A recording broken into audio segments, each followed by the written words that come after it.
Bom dia, boa tarde, boa noite, boa madrugada. Qualquer hora é hora de adquirir conhecimento. Vamos estudar hoje? Mais um pouquinho? Não pode perder a motivação, hein? Não se esqueça, qualquer hora é hora. E o Enem está chegando, concursos chegando, a vida continua, a pandemia está lá fora, mas temos que continuar na frente, sem parar de estudar, certo? Vamos hoje dar continuidade a uma parte da nossa literatura. Trabalhamos já o gênero lírico, assim como trabalhamos o dramático na última aula, correto? E hoje nós vamos trabalhar com o épico e eu vou dar um passeio rápido na crônica. Por quê? Na próxima eu vou mexer com o ensaísta, certo? Olha só, gênero épico, ele também é chamado de narrativo, vocês sabiam? Quando você pensar em gênero épico, o épico no passado, ele era colocado de que maneira? Contar histórias. É isso mesmo, hoje quase não se fala em épico, porém quando você pensa em épico, né, esse gênero te faz lembrar o quê? Por exemplo, você vai lembrar de um gênero onde tem como motivação a glorificação ou exaltação de um povo. Eles estão exaltando sempre. A propósito, quando você está trabalhando com o gênero épico, você vai lembrar sempre que nesse gênero, se você prestar atenção, há sempre um herói. Sempre há um herói na história.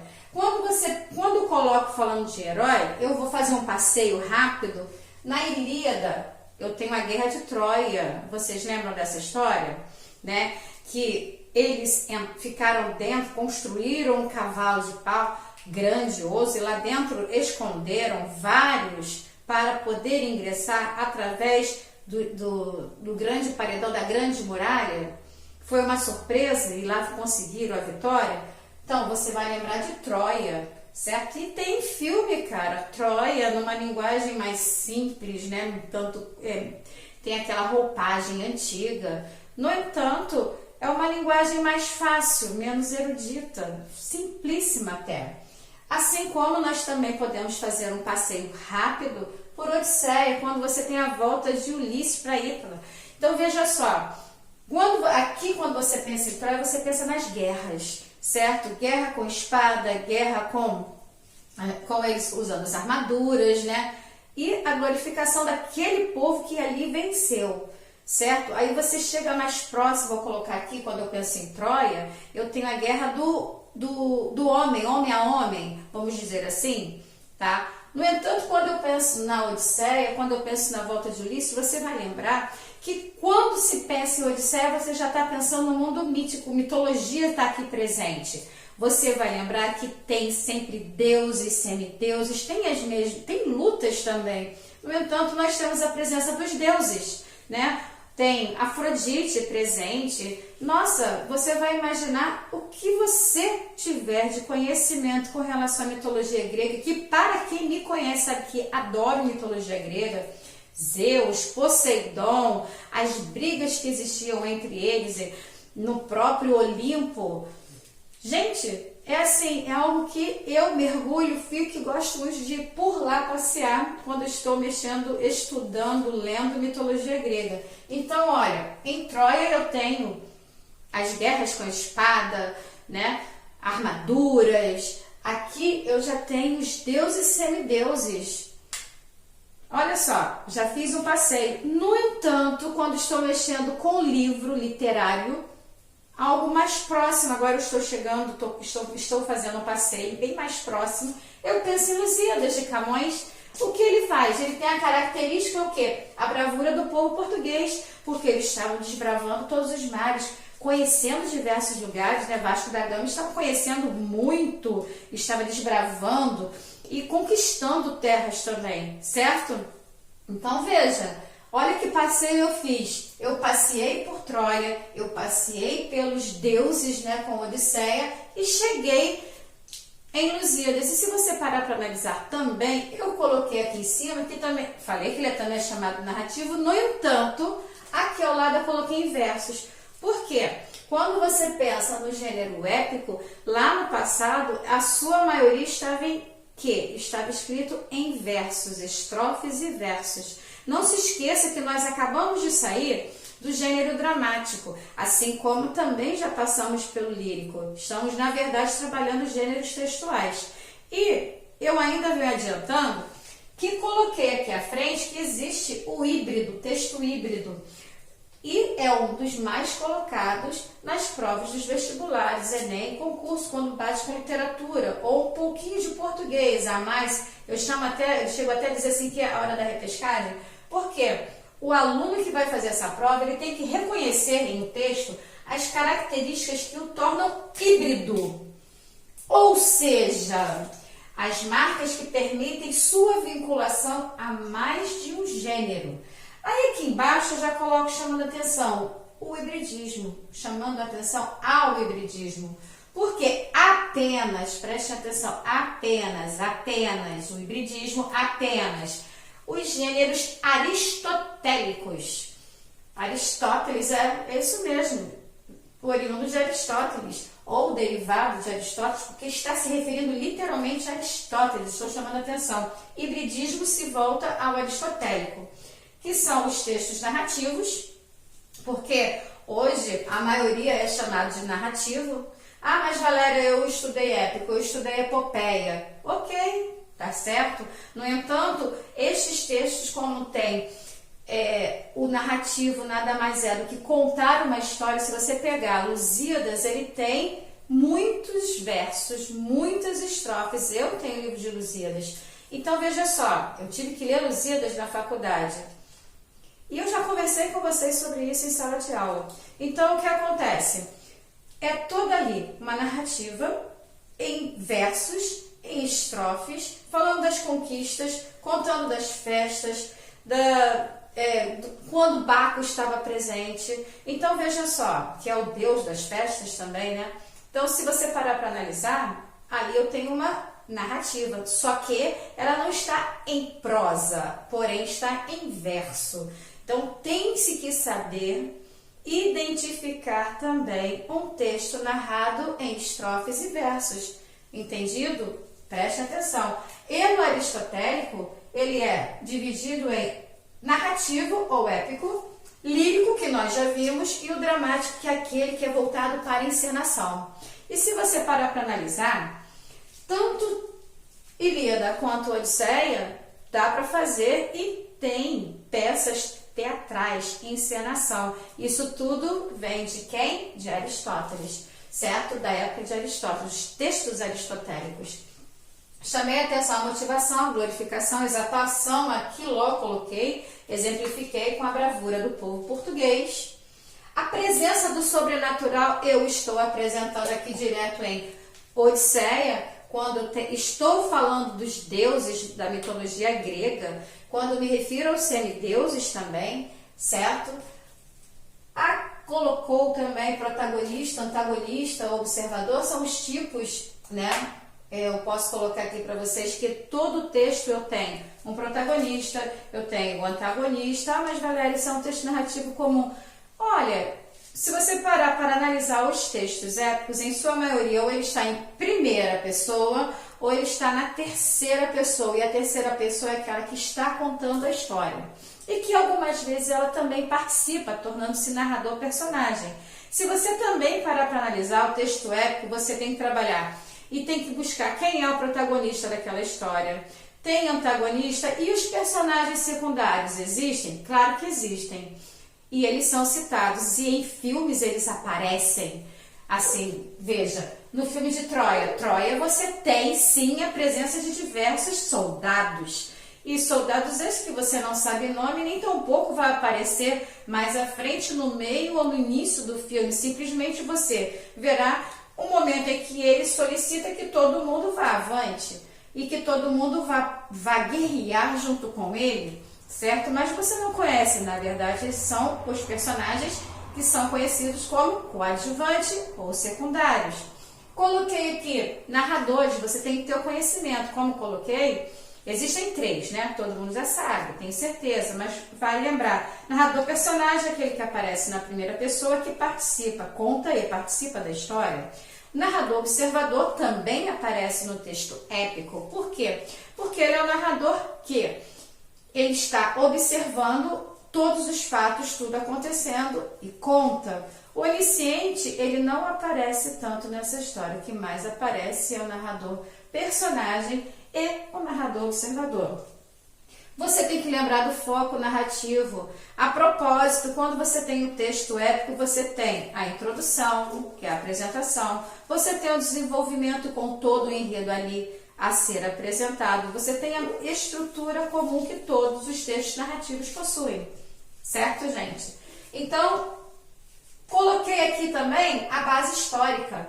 A base histórica, né? Base histórica se somam o extraordinário,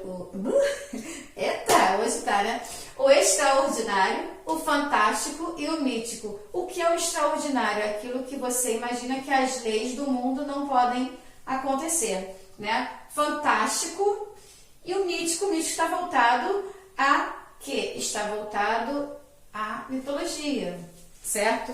Então, veja, não é difícil o gênero épico. Se vocês pararem para analisar, sempre tem um herói.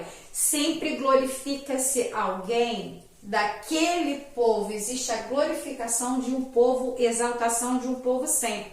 Coração Valente. Vocês já assistiram Coração Valente? Coração Valente tem, ele é épico, não é?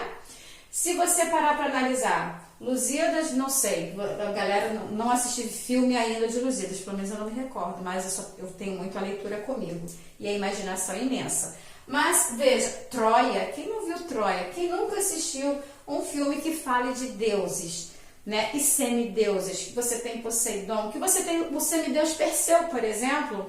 Perseu também trabalha com deuses, Perseu é semideus. Que mais, hein, gente? A propósito, Perseu luta com espada, correto? Essa turma, vou colocar assim, essa turma aqui está sempre com armadura, espada na mão e... esqueci o nome.